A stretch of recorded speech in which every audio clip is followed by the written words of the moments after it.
It was supposed to be a fresh start. The promise of a new house, a new neighborhood, and a new life seemed like the perfect escape for the Mitchell family. They had saved for years to move out of their cramped apartment in the city and into a spacious, older home on the outskirts of a sleepy little town called Willow Creek. The house was everything they had dreamed of, a large yard for their kids to play in, tall oak trees surrounding the property, and a wraparound porch that felt like it belonged in a storybook. But from the moment they moved in, things felt off. The first night was eerily silent. No sound of crickets, no rustling of leaves, and no distant hum of traffic. Sarah Mitchell, the mother, brushed it off as part of the charm of living in such a remote area. Her husband, Tom, joked that they'd finally found peace and quiet. But their 6-year-old daughter, Emma, wasn't as convinced. "Mommy, I don't like my room," Emma whispered that first night as Sarah tucked her into bed. "Why not, sweetheart? It's so big, and you have all your toys here now," Sarah replied, brushing Emma's blonde curls from her face. Emma hesitated, glancing toward the dark corner of her room where the faint outline of her dollhouse stood. "There's a lady in the corner. She doesn't like me." Sarah's heart skipped a beat,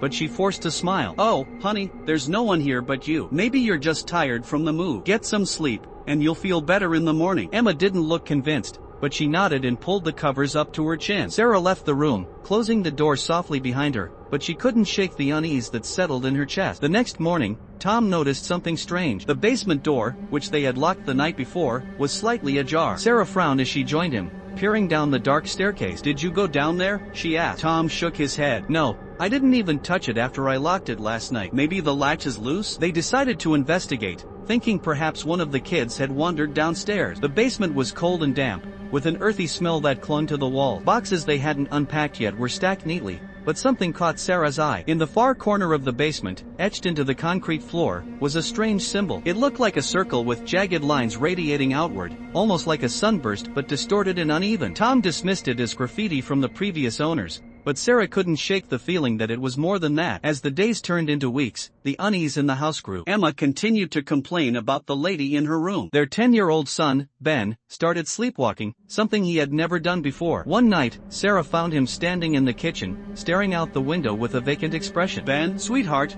what are you doing?" she asked gently. He turned to her, his eyes glassy. "She's in the yard now. She's waiting." Chills ran down Sarah's spine. "Who's waiting?" Ben blinked, as if waking from a dream. "What? I'm thirsty. Can I have some water?" Sarah gave him the water, but she couldn't shake the dread that had settled over her. She didn't tell Tom about it. He'd laugh it off as her imagination running wild. Things escalated one rainy evening when the power went out. The family gathered in the living room, lighting candles to ward off the darkness. Emma sat close to Sarah, clutching her stuffed rabbit tightly. "I don't like the dark," Emma whimpered. "It's okay, sweetie. The storm will pass soon," Sarah reassured her. But then the tapping started. It was faint at first, barely noticeable over the sound of the rain. Tap, tap, tap. It came from the front door. Tom grabbed a flashlight and went to check, but when he opened the door, no one was there. The tapping resumed moments later, this time louder and coming from the back door. Again, Tom found nothing. By the third round of tapping, it seemed to echo from inside the wall. Sarah's heart raced as she gathered the children close. Tom's face was pale, his usual skepticism replaced by a growing fear. The storm raged on outside, but the tapping continued, relentless and unnerving. Then Emma screamed. "She's here! She's here!" Emma cried, pointing toward the hallway. The flashlight beam followed her gaze,